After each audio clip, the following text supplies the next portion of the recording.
The sound of a gun cocking froze the entire office floor. Everyone's breath hitched as a masked man dragged a trembling intern by her arm, pressing cold metal against her temple. "Don't move or she gets hurt," he screamed, his voice echoing through the high glass walls of Horizon Industries. Papers fluttered, phones clattered, and a dozen terrified employees ducked behind desks.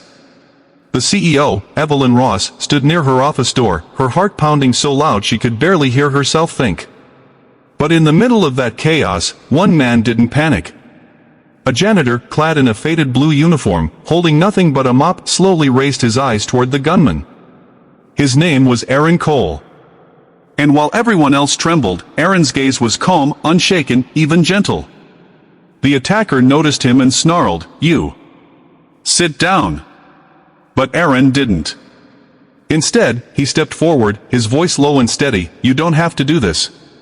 Before we continue, if you believe in kindness, courage, and second chances, then take a moment to like this video, comment your thoughts, share it with someone who needs to hear this, and subscribe to our channel Stories of Kindness. Your support keeps stories like this alive." The office was tense, the air so thick it could choke anyone who dared to speak. Evelyn couldn't take her eyes off the janitor. She'd seen him cleaning the halls, mopping the lobby floors, quietly going about his work without ever saying much. She had never even learned his name until now. But in that moment, it was him, an ordinary janitor, who stood between danger and disaster. Aaron's tone was calm, like someone who'd seen fear before and learned to walk through it. "What's your name?" he asked softly. The man's hand shook, the gun trembling near the young intern's face. "Don't talk to me," he barked. "They ruined my life. I just want my money." Evelyn realized the man was one of their former employees, a technician named Carl, who'd been laid off months ago after the company downsized. He was desperate, broken, and dangerous. Aaron took one careful step forward, raising his hands. "Carl, I get it," he said quietly. "You're angry. You've been hurt. But this isn't the way." Carl's breathing quickened, his eyes darting from Aaron to Evelyn. "You think you understand?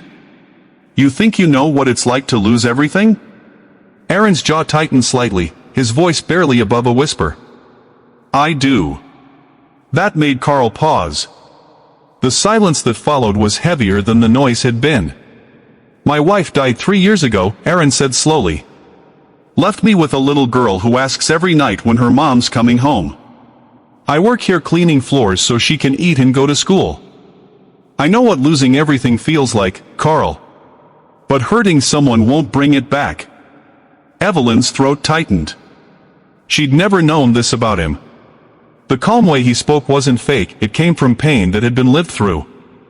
The attacker's hand faltered slightly, but his rage wasn't gone. "You're lying," Carl said. "You're just like the rest of them." Aaron shook his head. "No. I'm not." He slowly set his mop aside, palms still open. "Look at me, Carl. You don't want to hurt that girl. You're not a bad person, you're just lost right now." As Aaron talked, Evelyn quietly signaled security to stay back. Something in her heart told her to trust him. The gunman's breathing grew uneven, tears glinting in his eyes. "They took my job, my home," he muttered. Aaron nodded softly. "And now you're about to take your own life away too, Carl. You do this, there's no coming back. You'll never get to rebuild, never get another chance." For a moment, the man's eyes flickered, hope, confusion, pain all mixed together. Aaron took another step closer. Then another. The office felt like it was holding its breath. Carl looked at him, then at the intern still trembling in his grasp. And just as his grip loosened, a loud sound broke through, the elevator bell chimed. Carl flinched, turning sharply toward it.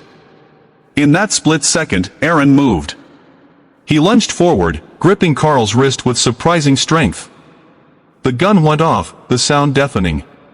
A scream tore through the air. The bullet hit the wall inches above Evelyn's shoulder.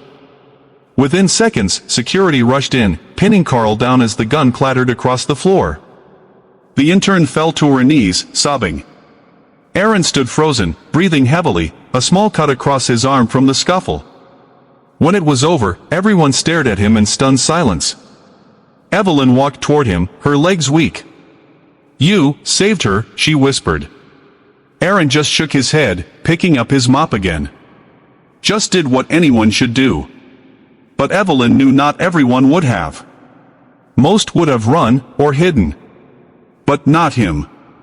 Later that afternoon, after the police had taken Carl away and the office had calmed down, Evelyn called Aaron to her office. The sunlight poured through the tall windows, glinting off the glass towers outside. Aaron stood quietly, his uniform wrinkled, his arm bandaged. Evelyn looked at him for a long moment before speaking. "Why didn't you run?" she asked softly. He hesitated, then said, "Because my daughter's waiting for me at home. I couldn't let her grow up in a world where people stop caring about others." Evelyn felt something break inside her, a guilt she hadn't realized she carried. She'd built a company that chased profit more than purpose. And today, the man she'd never even noticed reminded her what real courage looked like. "How old is your daughter?" she asked gently. 7, he said with a faint smile. "Her name's Mia. She loves drawing. Says she's gonna paint big buildings like this one someday." Evelyn smiled sadly. "Sounds like she has her father's strength."